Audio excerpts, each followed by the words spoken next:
What are the challenges with green energy? Does the industry have an image problem? What role does hydrogen play in a cleaner tomorrow?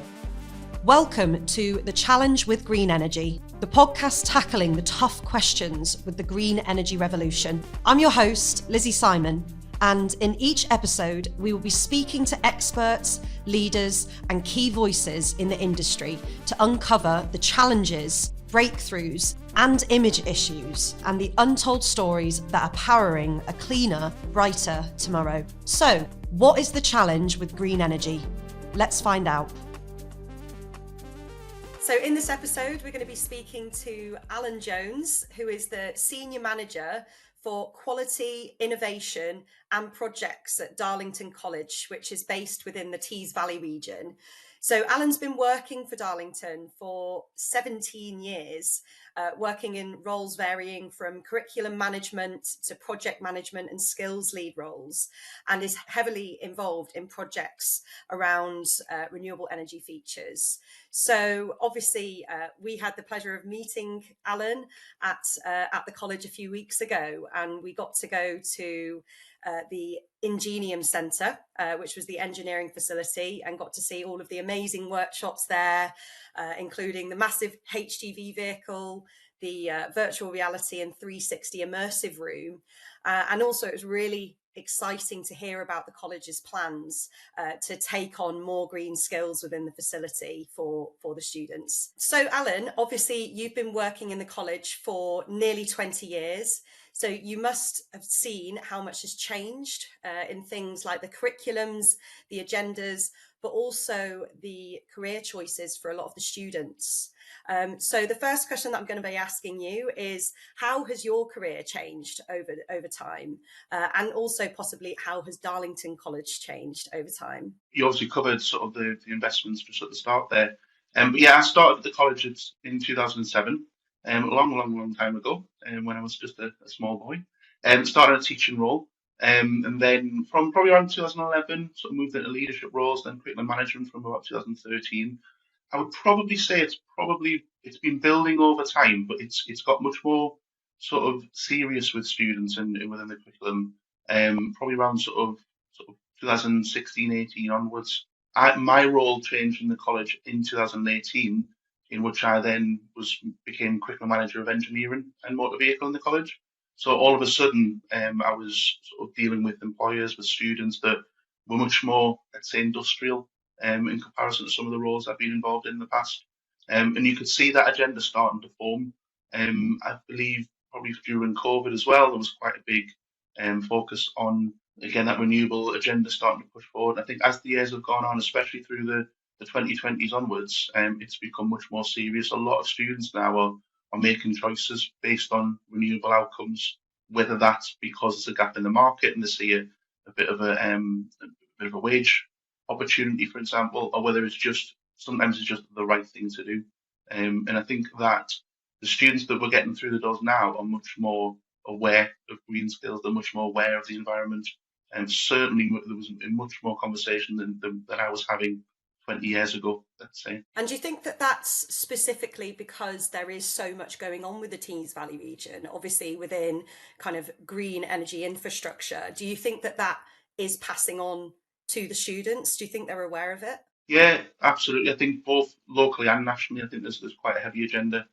We are quite lucky where we sit in Darlington College, because we sit, if you know Darlington well, we kind of sit right on the border of, I guess, three areas. We're part of the Tees Valley, and Darlington is part of the Tees Valley region, but we get a huge number of our students in North Yorkshire. And of course, there's a lot of green areas, agriculture, skills, those types of conversations that are happening in North Yorkshire. And then we're really part of South Durham as well, which is now part of the North East region.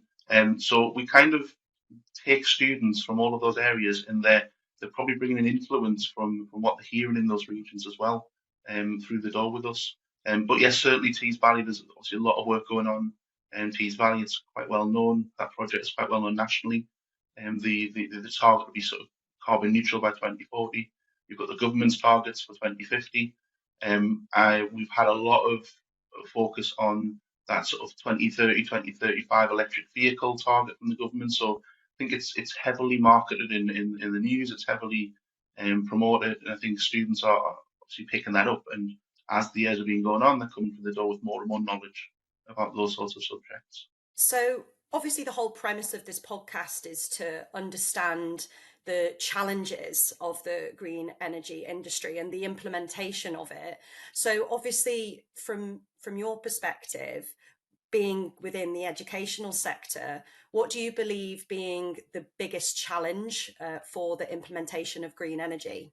There's quite a few, to be fair. I think first and foremost, anyone in teaching will tell you about funding and education, and I'm not going to sort of bang on about that too much because I'm sure you're sick of hearing about it. But of course, it is that education is quite limited in what it can do. We have been quite lucky over the last few years. There has been various sort of methods of funding through the government, whether it's local funding through sort of levelling up funding, and especially in the northeast, whether it's national funding through some of the local skills improvement funding that we've been receiving, and sort of strategic development funding as well.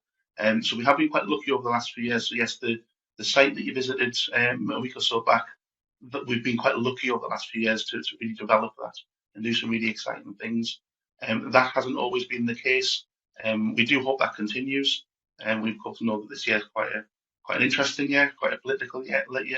Again, I'm not going to get political. I'm not a political person. We just have to sort of benefit from who's ever in charge the best we can in education. So I think there is that investment. It's the investment in obviously the kit and equipment. So a lot of the equipment that you see in the electric vehicle rigs, for example, very expensive. A lot of that virtual work's very expensive. I don't know if we showed you our robotic welding system. I can't remember if we went down that way. I don't think I saw that. No. That is amazing. Robotic welding, automated welding processes, absolutely brilliant, but very expensive, as you can imagine. And all those sorts of movements down sort of carbon neutral work with our new renewable centre, which is being built at the moment, are essentially our green zone that we're calling it, which is teaching students how to install electric vehicle charging points, air source heat pumps, solar panel work, that type of thing. Again, quite expensive. So we've been very lucky to get that fund, and we hopefully we can keep that sort of funding rolling over the next few years. So I think that's one of the challenges. The other challenge is that investment in staff. So it's not only getting somebody into the college that has sometimes those skills, because that is very rare. They're quite recent skills. In a lot of cases, we're upskilling, we're cross-skilling staff, which of course is time and investment. But first of all, it's attracting sort of people into the teaching in the first place. And we all know there's a shortage in your engineering teachers, your construction teachers. Again, at the college, we're quite lucky. We've got some very strong teams, but there'll always be a gap, and there's always the challenge to fill some of those gaps. And I know from conversations nationally, it's a national problem. Those bringing those sorts of skills in.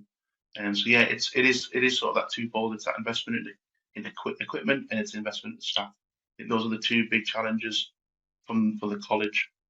We've obviously got the national sort of agenda as well, I think that comes with that. So it's all those challenges with the adoption of electric vehicles and all of that thing as well, and which will come alongside of the adoption of air source and solar into people's homes and bringing people on board with that as well. So yeah, there are a few, unfortunately, but we're getting there. We keep pushing forward. Well, I've actually got a bit of a follow-on question because obviously I know you mentioned funding, and obviously after having spoken to you, I know that you're heavily involved in kind of bid writing when it comes to any new funding streams that open up for the college. And I used to work in the charity sector, so that was something that we were always looking for and involved with. And my question is, obviously when it comes to bid writing, you need to be able to demonstrate that you understand the sector or have that level of expertise about it.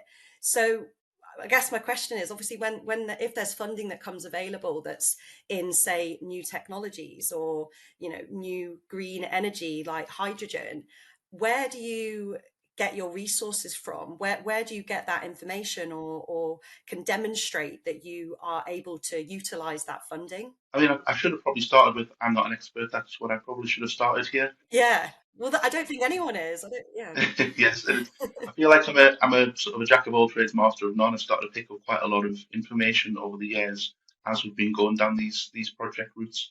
We're quite lucky we can work with sort of partners that can help us with some of that more intricate detail. Again, a lot of it's down to staff and staffing contacts. The good thing about the FD sector in colleges is that we do attract some staff that have had some absolutely brilliant backgrounds. We have staff that have worked in sort of huge companies, local and national, and they can bring some of that expertise and some of their contacts to the college. And again, my background's actually IT, so I've had to learn quite a number of trades over the years, but actually really listen to the staff and listen to what they're recommending, what is the industry saying, what are employers saying. That's a huge part now of how we design that curriculum.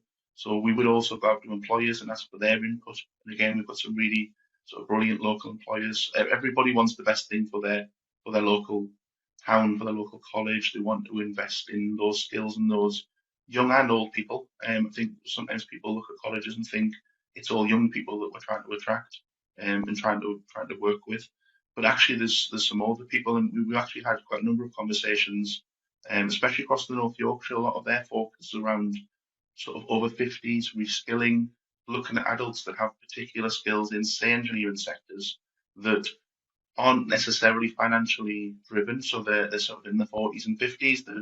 They're pretty well set. There's quite a number of engineers that could probably retire in their 50s and have quite a nice life. Sit in the garden, sit in the sun. Maybe he's not in the northeast.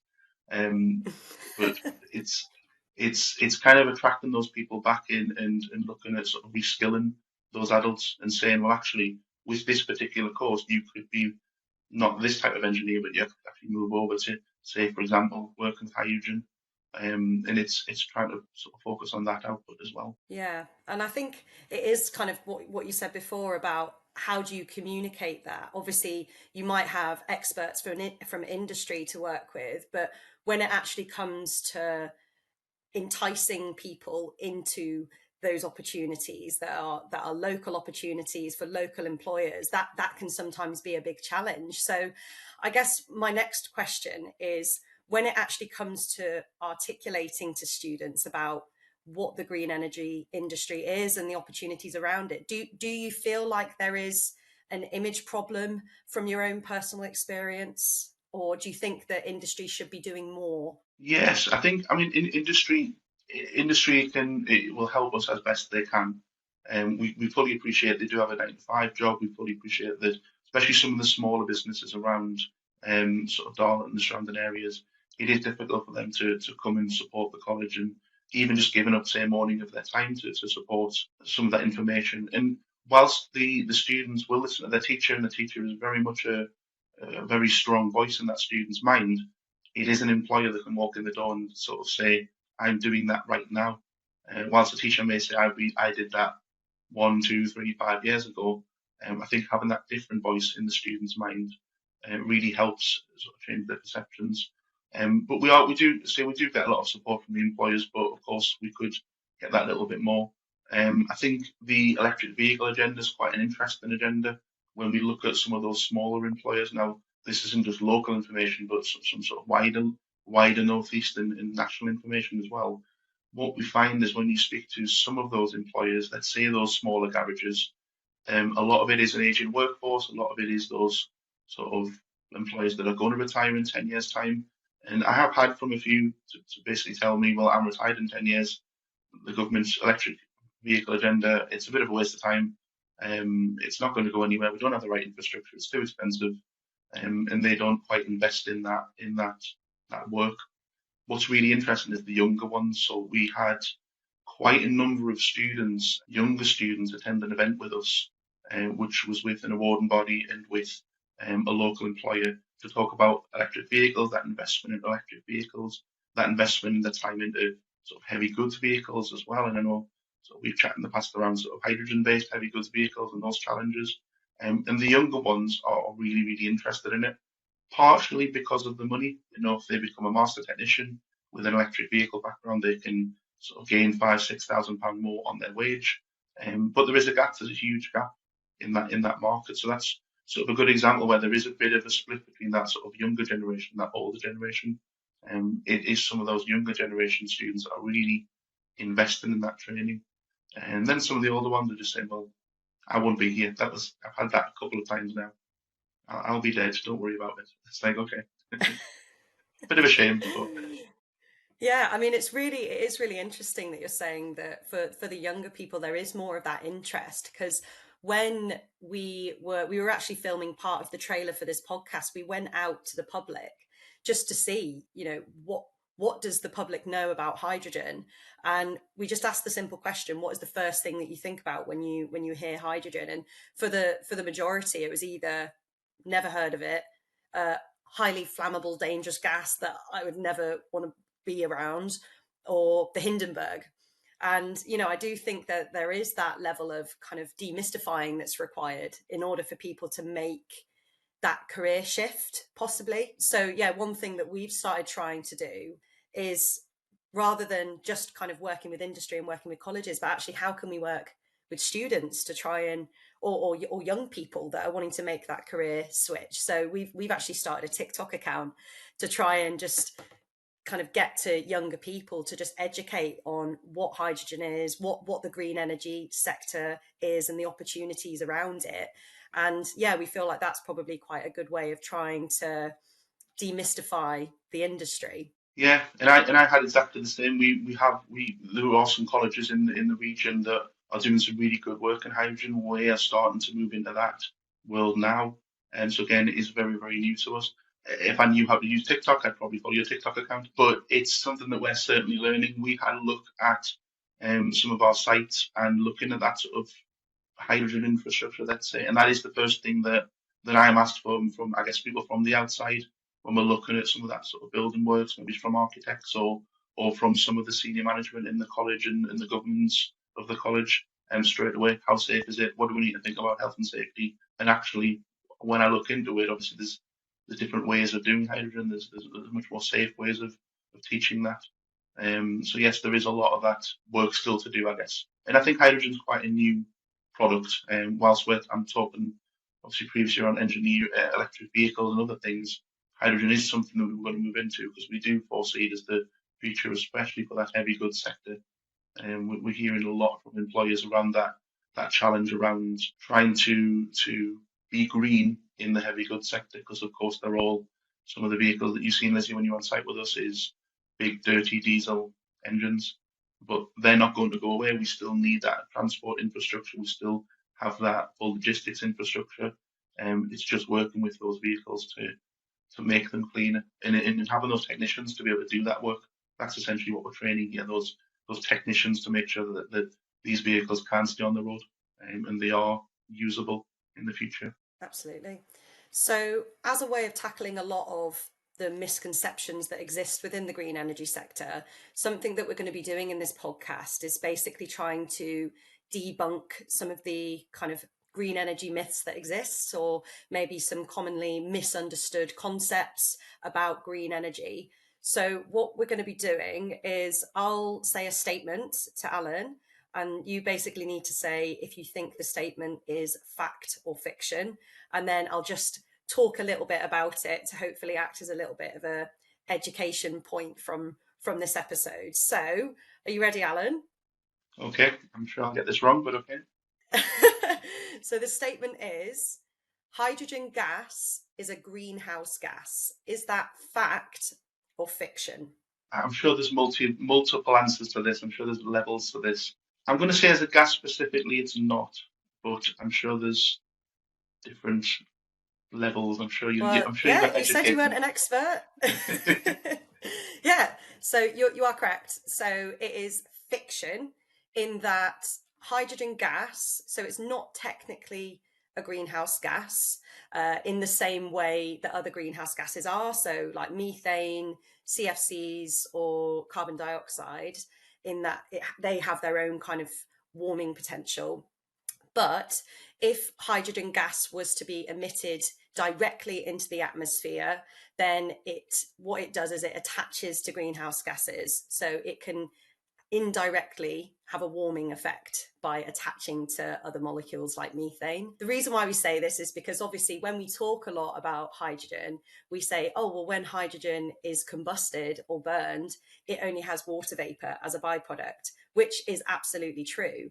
However, what happens before that stage, what happens before it's combusted if hydrogen gas is released? And the answer is that it still does have indirect warming effects. So it's really important that when it comes to the infrastructure of hydrogen, be it transport, storage, production, that the control of leakages is managed and maintained, because obviously we don't want there to be being any leaks of hydrogen gas prior to combustion. So yeah, that's a little bit of a lesson.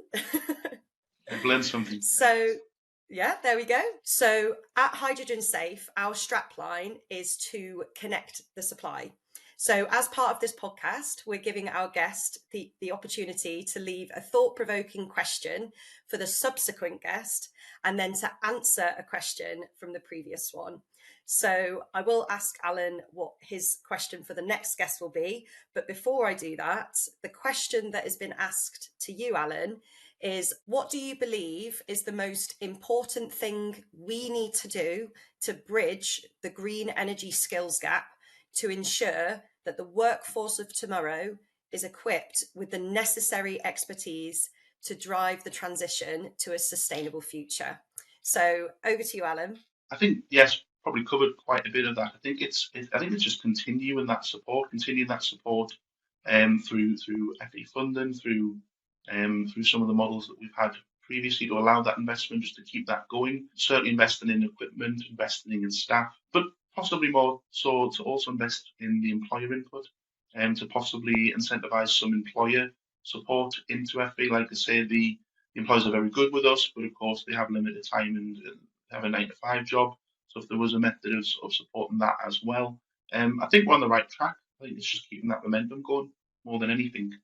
Just got to keep that push forward. Yeah, and I think I have a lot of people saying that it's not necessarily just from one party. It needs to be that collaborative approach of, colleges working with industry working with colleges, and then, everybody else in between. So I completely agree with you on that one. So thank you. So just as a little bit of a fun follow-up question, when me and my colleague were in Darlington, when we came to visit you, so we were actually also there for a networking event. And whilst we were there, it wasn't at the networking event, but before the networking event, we found a pub called the Red Lion Pub in Darlington. I don't know if you've been there. Unfortunately, yes. Good. And they did karaoke. And obviously, me and my colleague, we couldn't turn it down. And there actually ended up being some people that were at the networking event at the pub. So yeah, we decided to do a bit of karaoke. We're from Manchester, so obviously we did Oasis. So my last question for you, Alan, is what would be your go-to karaoke song? Oh, my go-to karaoke song. You haven't heard me sing. That's the problem. I'm going to keep it local as well, because I'm a Geordie, so I have to sort of stick with my roots like you have. So I'd probably go with a bit of Sam Fender, possibly. Lovely. Any Sam Fender song, I like those. That's good. You've got to stick with what you know, don't you? Of course. Right, okay. Well, Alan, it's been absolutely brilliant having you on the challenge with green energy. I hope you've enjoyed it, and it's been fantastic to hear your views from an educator's perspective, and to really hear kind of what you think is going to be the biggest challenge for the implementation of the green energy sector. So thank you so much for your time, Alan. No, thank you. And thank you obviously for your input and support. And I've learned a few things today. That's great. Thank you so much for listening to The Challenge with Green Energy, brought to you by Hydrogen Safe. If you enjoyed this episode, be sure to subscribe, like, and leave a review. Every time you do, it helps us to promote our podcasts and increases the chances of others finding the show too. For further details on Hydrogen Safe and how we are connecting the supply between businesses, individuals, and educators through our specialist hydrogen safety training, then head over to hydrogensafe.org and subscribe to our newsletter. See you next time.